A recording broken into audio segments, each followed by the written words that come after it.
जी अस्सलाम वालेकुम, क्या हाल है? ठीक हो? खैरियत है? तबीयत से ठीक है? अल्हम्दुलिल्लाह असां भी ठीक ठाक हैं। माशाल्लाह तो बहुत ही ज़बरदस्त बारिश थी जिन वजह के लिए हमारी तबीयत ख़राब थी गई, ठंड वगैरह लगी है मगर रह के चाह रही हैं बुखार है कि मैं अपने यहाँ वीडियो जल्दी नहीं अपलोड कर सकिया तो हूँ माशाल्लाह मेरी तबीयत कुछ ठीक है, कुछ कन फ़र्क है।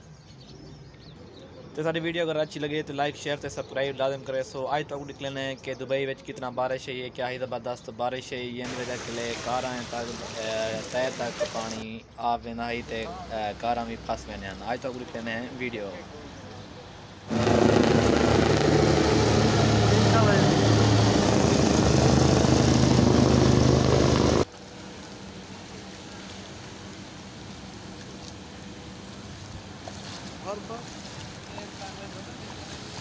संगत दे 2022 का नवा साल है ते बारिश दुबई में जोर दिए।